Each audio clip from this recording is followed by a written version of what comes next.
نحمده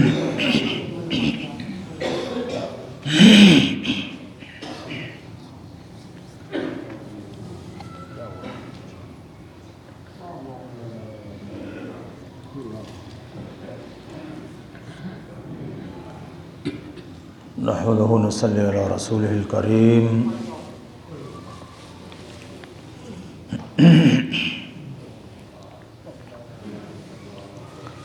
قال حدثنا مسدد حدثنا يزيد بن زريع قال حدثني التيمي عن أبي عثمان عن عبد الله رضي الله عنه قال من اشترى محفلة فليرد معها ساعًا. قال ونهى النبي صلى الله عليه وسلم عن تلقي البيوع.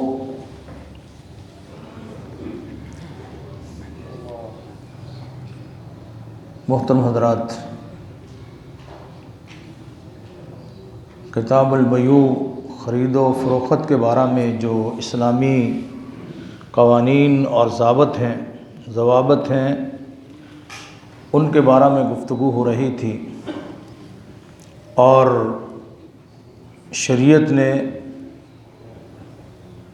رسول اللہ صلی اللہ علیہ وسلم کے فرمان میں ہم نے تقریباً 10 احادیث چھوٹی چھوٹی ایک ہی چیپٹر کے بارے میں ذکر کی ہیں. جو قانون ہے کہ دھوکہ دہی سے بچنے کے لیے بائع اور مشتری، خریدنے والا اور بیچنے والا کن اصولوں کو سامنے رکھے تو وہ ایک تو اس کے لیے وہ اجر کا باعث ہو، قیامت کے دن اس کے لیے فائدہ ہو. دوسرا یہ ہے کہ دنیا کے اندر وہ فراڈ اور دھوکے سے محفوظ رہنے کے لیے شریعت نے کچھ دیواریں، کچھ قوانین، کچھ نوامیس ذکر کیے ہیں جن کے بارے میں امت محمدیہ صلی اللہ علیہ وسلم کو اس کے ضوابط کو جاننا ان کے لیے ضروری ہے. تو جس چیز کے بارے میں گفتگو ہو رہی تھی وہ یہ تھی کہ اگر کوئی شخص اپنا گاؤں سے، بستی سے، بادیہ سے، گوٹ سے سامان بیچنے کے لیے آتا ہے تو شہروں کے تاجر، کراچی کے تاجر آگے جا کر اس سے مال نہ خریدیں، یا یہ ہے کہ وہ مال اگر خریدنا چاہتے ہیں تو ان کو چاہیے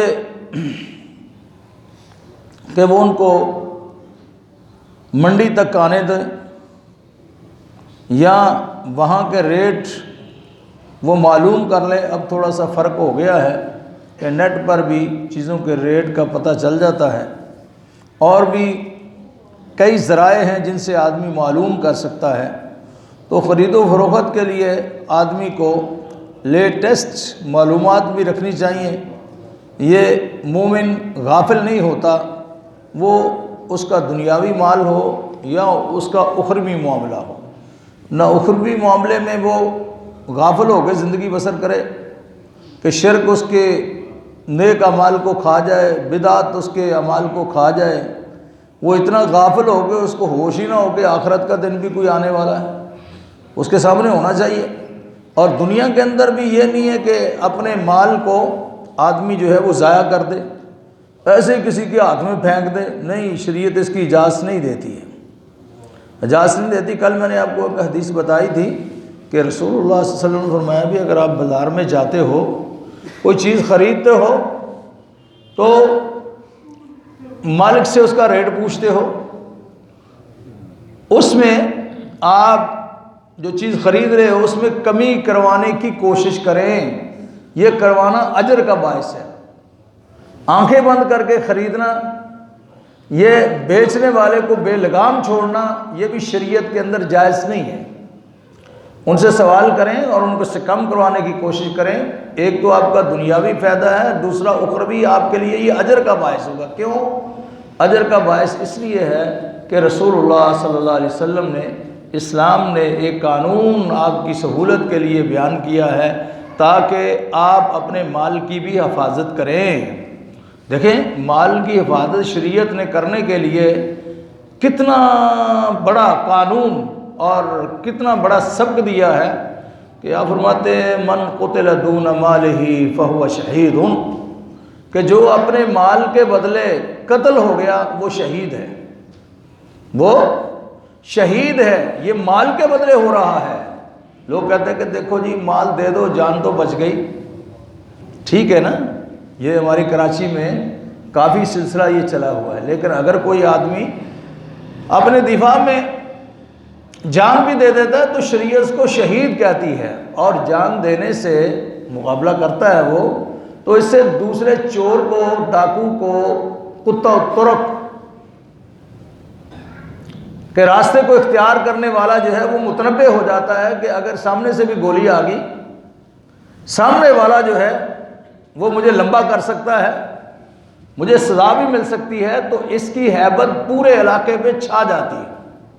یہ آپ کی گل سینٹر مارکیٹ والوں نے یہ پیچھے سے ڈاکے بڑے پڑتے تھے، 100 قتل ہوتے تھے ہمارے ہاں، اور بڑا نقصان ہوتا تھا، بیٹھے ہوئے لوگوں کو مارکیٹوں میں لوٹ کر لے کے جاتے تھے۔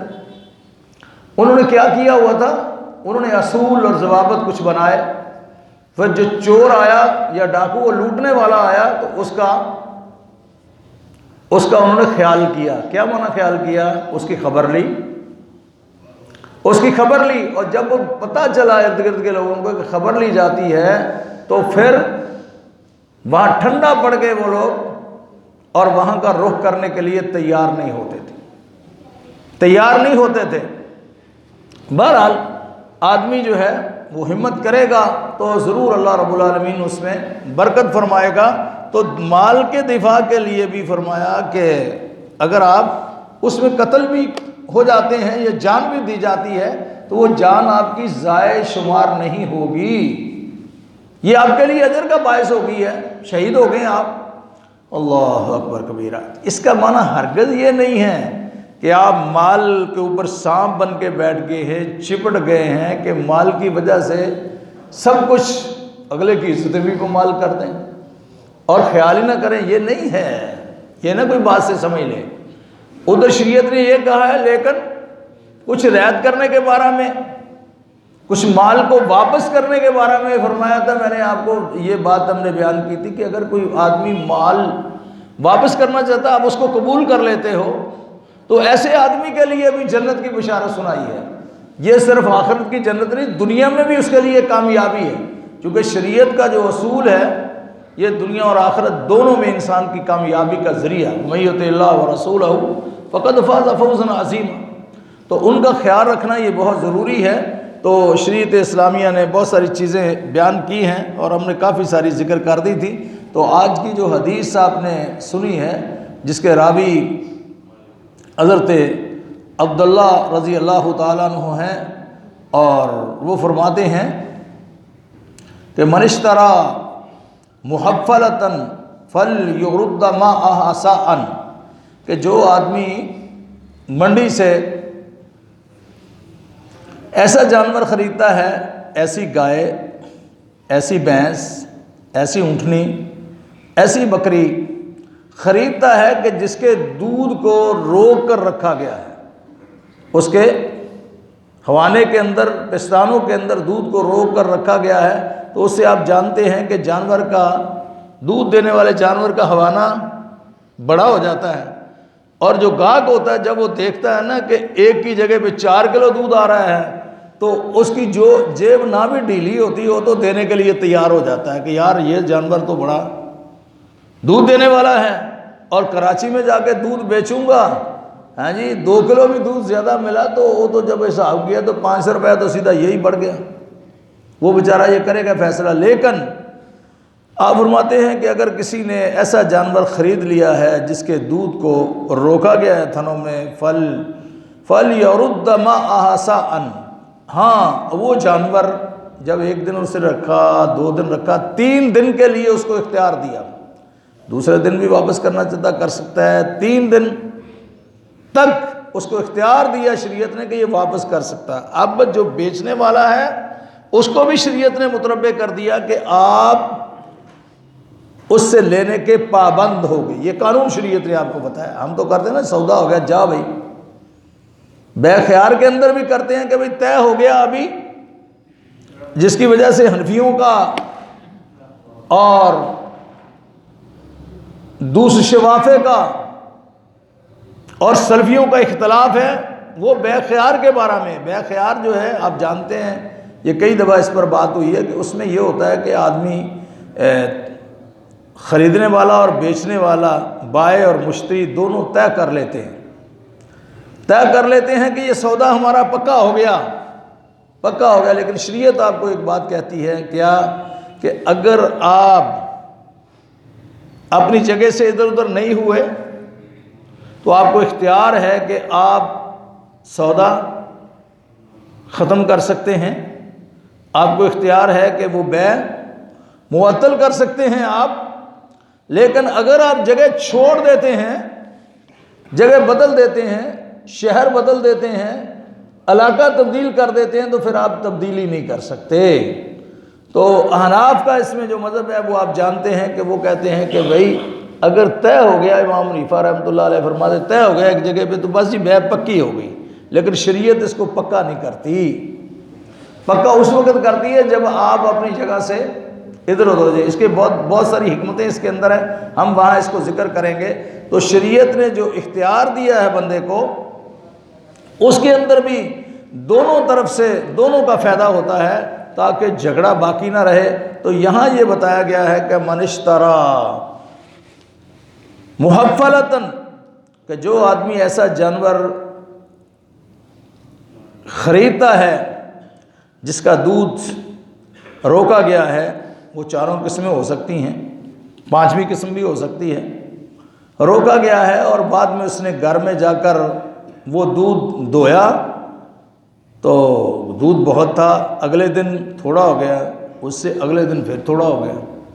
اب یہ کہتا ہے یہ تو گڑبڑ ہوگی بھائی، اتنے پیسے بھرے ہم نے، تو اب وہ کہتا ہے میں تو واپس کروں گا۔ اس کو پتہ چل گیا بھی یہ تو میرے ساتھ دھوکہ ہو گیا۔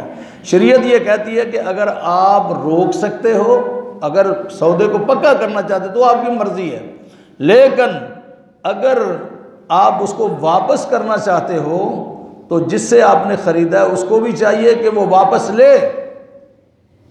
لے۔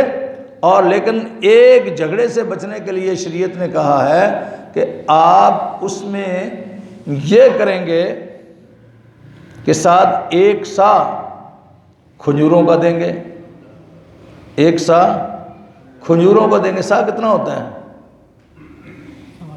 یہ رمضان میں یاد آتا ہے نا آپ کو، اب تو یاد نہیں ہوگا کسی کو بھی۔ وہابیوں کا 2.5 کلو، کچھ کا 2.25 کلو، کچھ کا 2 کلو۔ تو آپ جب لینے دینے کا معاملہ ہوتا ہے اس میں ذرا اوپر والے کانٹے کو سامنے رکھنا چاہیے۔ کم سے کم آپ 2.5 کلو دیں واپس اس کو، تاکہ جو آپ نے اس کا دودھ پیا ہے نا، دیکھیے کیسی شریعت ہے آپ کی۔ شریعت اتنا احسان بھی کسی پہ نہیں دینا چاہتی کہ کوئی کسی کا احسان مند ہو، کہا جو دودھ آپ نے پیا ہے برائے مہربانی اس کا، یہ کہتا ہے مولانا صاحب کیا ہو گیا 2.5 کلو دودھ ہی ہے نا، ذرا لے کے ہے نا بابر کی دکان سے سمجھ آئے گا 2.5 کلو کتنا ہوتا ہے۔ تو اگر 100 بکریاں خرید لی، 100 بکریاں، تو 100 بکریوں کے 2.5 کلو بنائیں، ذرا کتنے کلو بنیں گے سمجھ آ جائے گی۔ مولوی صاحب کا تو صفایا ہو جائے گا، کوئی مالداری بچے گا۔ تو شریعت جو ہے وہ باریک باریک بات کا بھی خیال کرتی ہے کہ کسی بندے کے ساتھ دھوکہ اور فراڈ نہ ہو۔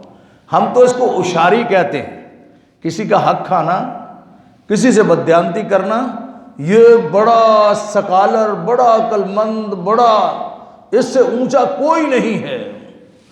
یعنی جتنا بدتمیز ہوگا وہ زیادہ عقل مند، جتنا خائن ہوگا وہ زیادہ سمجھدار۔ ہر لوٹنے والے کو ہم سمجھدار کہتے ہیں، ہماری شریعت اس کو سمجھدار نہیں کہتی۔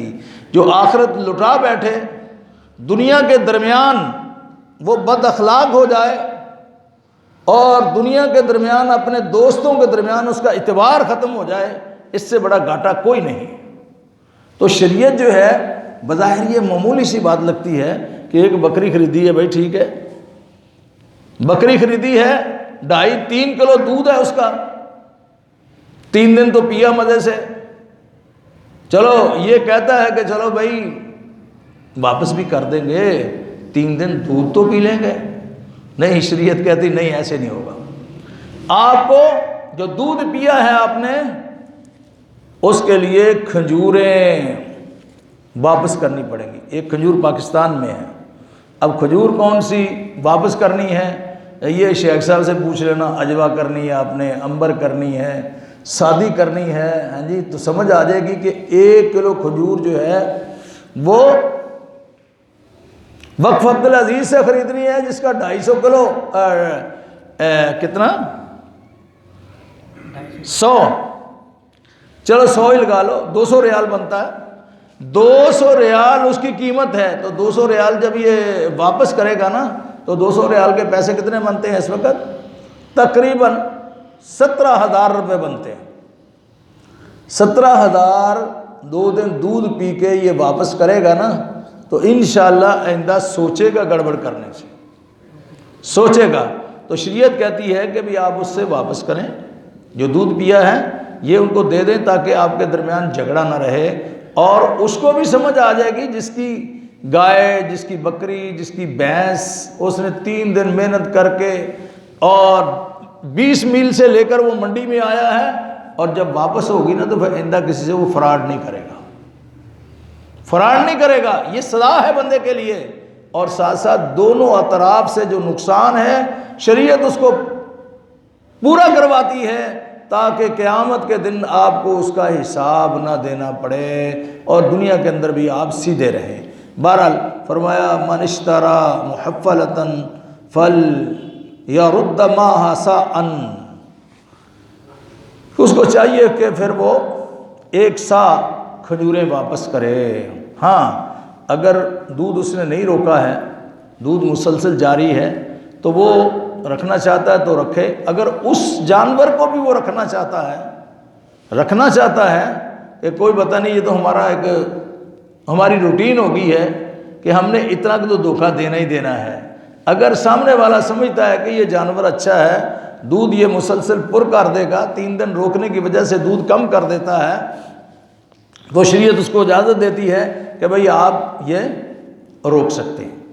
نبی اکرم صلی اللہ علیہ وسلم کے پاس ایک آدمی آیا، صحابی نے کہا اللہ کے رسول صلی اللہ علیہ وسلم میرے گھر والے بڑے گڑبڑ ہیں، وہ اخلاقی لحاظ سے صحیح نہیں ہیں، ان کے معاملات لوگوں کے ساتھ صحیح نہیں ہیں۔ تو آپ نے فرمایا بھی صحیح نہیں ہے، اگر آپ کی بیوی تو طلاق دے دو، اس کو طلاق دے دو۔ وہ پتہ کیا کہتا ہے؟ کہتا ہے اللہ کے رسول صلی اللہ علیہ وسلم لیکن میرا طلاق دینے کو دل نہیں چاہتا۔ تو فرمایا پھر صبر کر، گڑبڑ نہ کر، لوگوں کے سامنے اس کا اظہار نہ کر، اس کو طریقے سے سمجھا اپنے گھر والوں کو۔ میری بات سمجھ میں آ گئی ہے؟ ہاں جی، اگر حنفی ہوتا تو اس کا تو نکاح ہی ختم ہو گیا تھا، اس کی طلاق بھی ختم ہو جانی تھی۔ تو یہاں یہ ہے، شریعت یہ کہتی ہے کہ اگر تو آپ صبر کر سکتے ہیں تو وہ شریعت آپ کو اس میں یہ ترغیب نہیں دیتی ہے کہ آپ چھوڑ دیں۔ اس سے یہ بھی اندازہ کرتے جائیں کہ کسی گھر والے کو کسی گناہ کی بدولت چھوڑنا یہ شریعت کے ہاں کتنا بڑا عیب ہے۔ شرعی طور پہ چھوڑ سکتا ہے، لیکن اگر وہ برداشت کر سکتا ہے تو اس کو اس کی شریعت نے اجازت دی ہے۔ تو یہاں بھی یہی فرمایا گیا فَلْيُرَدَّ مَا سَاءَ، کہ آپ 1 سا جو ہے اس کو کھجوروں کا واپس کر دو جو آپ نے اس کا دودھ پیا ہے۔ قال وَنَهَى النَّبِيُّ صلی اللہ علیہ وسلم عن تلقي البيوع، اس کی ہم شرح کر چکے ہیں کہ نبی اکرم صلی اللہ علیہ وسلم نے فرمایا جو قافلے آتے ہیں اپنا مال فروخت کرنے کے لیے شہروں کی طرف، آپ ان کو آگے جا کر ان سے سودے نہ کریں، آپ یہ کریں کہ ان کو منڈی میں آنے دو اور بازار میں آنے دو تاکہ ان کو اس کی قیمتوں کا علم ہو، وہ دھوکہ نہ کھائیں، اپنا مال جو ہے وہ اس طرح فروخت نہ کر دیں کہ بعد کو ان کو پچھتانا پڑے اور پریشانی اٹھانی پڑے۔ فرمایا ان کو آنے دو، پھر اس کے بعد اس کا سودا کریں۔ تو امام بخاری رحمۃ اللہ علیہ کا قصہ بھی میں نے آپ کو بتایا، جامعہ میں ایک استاد تھے شیخ بشار، ان کا قصہ بھی میں نے آپ کو بتایا۔ وہ اسی لیے امام بخاری رحمۃ اللہ علیہ نے وہ قیمتیں فل کر دیں تاکہ فراڈ نہ ہو۔ بندے کو خود بھی پتہ ہے کہ یہ چیز اتنی کی ہے، یہ بیچارہ جاہل ہے، تو اس کی جہالت سے فائدہ اٹھا کر سودا کرنا یہ جرائم میں سے ہے۔ آپ ان کا حق اس کو دیں، قیامت کے دن اللہ نے آپ سے پوچھنا ہے۔ تو آپ نے فرمایا لا یؤمن احدکم حتی یحب لاخیہ ما یحب لنفسہ، کہ آپ میں سے مومن کوئی ہو ہی نہیں سکتا جب تک جو چیز وہ اپنے لیے پسند کرتا ہے اپنے بھائی کے لیے نہ پسند کرے۔ کوئی چاہتا ہے کہ آپ کسی سے دھوکہ کھا جائیں، آپ کا مال لوٹ کر لے جائیں؟ نہیں چاہتے آپ، ویسے دے دیں، ویسے شریعت دینے سے روکتی نہیں ہے۔ مولوی کو تو ویسے ہی دے دیں، مولوی کو تو ویسے دے سکتے ہیں نا، تاکہ ثواب بھی ہو جائے، فائدہ بھی ہو جائے۔ چونکہ حدیث میں آتا ہے لا تاکلوا طعامکم الا تقی، آپ کا کھانا نہ کھائے، متقی لوگ کھائیں، تو ویسے ہی دے دیا کریں۔ نہیں، جب سودا کرنا ہے تو اصولوں کے تحت کرنا ہے، قانون کے تحت کرنا ہے۔ قانون میں ڈھیلا پن نہیں ہوگا کہ دوسرے آگے فائدہ اٹھا جائیں اور آپ کا نقصان کر دیں۔ قانون اپنی جگہ پہ ہے، کسی کے ساتھ خیر خواہی کا معاملہ ہے تو وہ علیحدہ ہے، ٹھیک ہے جی۔ یہ اس میں اور کافی ساری چیزیں رہتی ہیں، کل والا درس بھی باقی ہے، تو اس میں اگلی جو روایت ہے اس کو بیان کر کے ہم بات کو ختم کر دیتے ہیں۔ ان عبداللہ ابن عمر رضی اللہ عنہما ان رسول اللہ صلی اللہ علیہ وسلم، حضرت عبداللہ ابن عمر اس حدیث کے راوی فرماتے ہیں کہ رسول اللہ صلی اللہ علیہ وسلم نے فرمایا لا یبیع بعضکم علی بیع بعض۔ عجیب ہے ہماری شریعت، اتنی باریک اور اتنی دقیق گفتگو رسول اللہ صلی اللہ علیہ وسلم فرماتے ہیں کہ اس سے آگے سوچا ہی نہیں جا سکتا۔ بظاہر وہ 3-4 لفظ ہیں، لیکن پوری دنیا کی جتنی سرنگیں ہیں، سیاہیاں ہیں، ان میں وہ روشنی پیدا کرتی چلی جاتی اور ان میں وہ داخل ہو جاتی ہے روشنی۔ یہ رسول اللہ صلی اللہ علیہ وسلم کا فرمان اس لیے ہے، فرمایا ما ینطق عن الہویٰ ان هو الا وحی یوحیٰ، آپ کا جو فیصلہ فرمان یہ وحی سے ہوتا ہے۔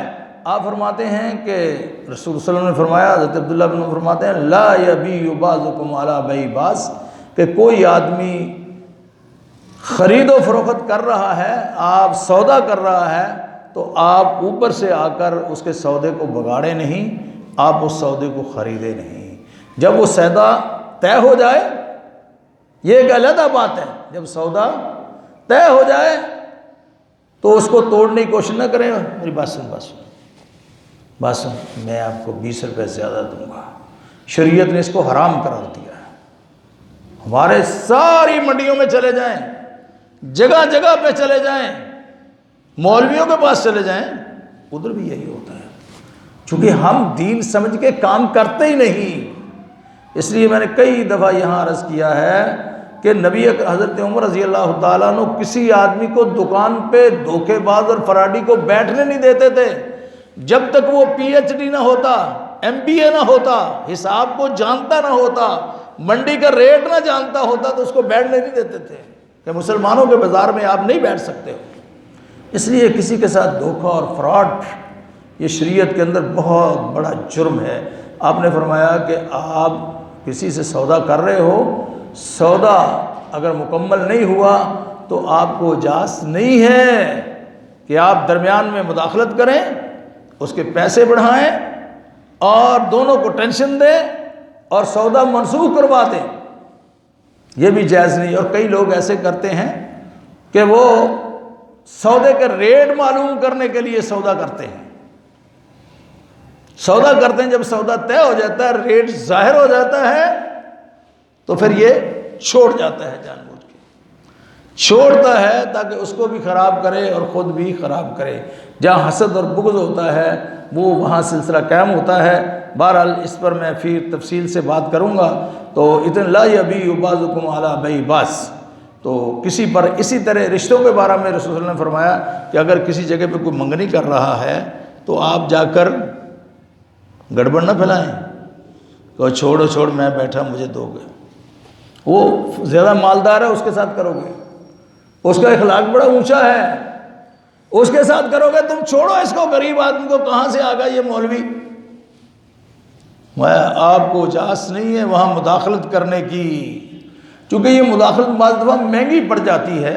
جب آپ کسی کے ہدف کو روکنے کی کوشش کریں گے نا درمیان میں جا کر, تو یہ بھی ہو سکتا ہے کہ وہ آپ کا فیصلہ ہی کر دے. کیونکہ بعض غصے والے بھی ہوتے ہیں نا, میں تو نرم آدمی ہوں لیکن غصے والا آدمی ہوتا ہے, وہ بعض دفعہ اس سے اتنا نالا ہوتا ہے, ناراض ہوتا ہے تو اس سے نقصان پہنچا سکتا ہے. اس لیے شریعت نے جو کہا ہے اس کا لحاظ رکھنا یہ ضروری ہے. فرمایا وَلَا يَبِيُّ بَعْضُكُمْ عَلَىٰ بَيْعِ بَعْضٍ وَلَا تَلَقُّوا السِّلَعَ حَتَّىٰ يُهْبِطَ بِهَا إِلَى السُّوقِ. اور جو قافلے ہیں اور سودا بیچنے والا ہے, صلہ بیچنے والا ہے, اس کو راستے میں آپ نہ خریدیں یہاں تک کہ وہ بازار میں پہنچ جائے. اس کے بارے میں کافی بات ہو گئی ہے پہلے, تو ہم اسی پر اکتفا کرتے ہیں. اللہ سے دعا ہے کہ اللہ اس دین کو سمجھ کر اس کے مطابق عمل کرنے کی بھی توفیق نصیب فرمائے. سبحانک اللہم ربنا و بحمدک اللہم اغفر لی, اشہدو ان لا الہ الا انت استغفر اللہ و اتوب الیک. اگر آپ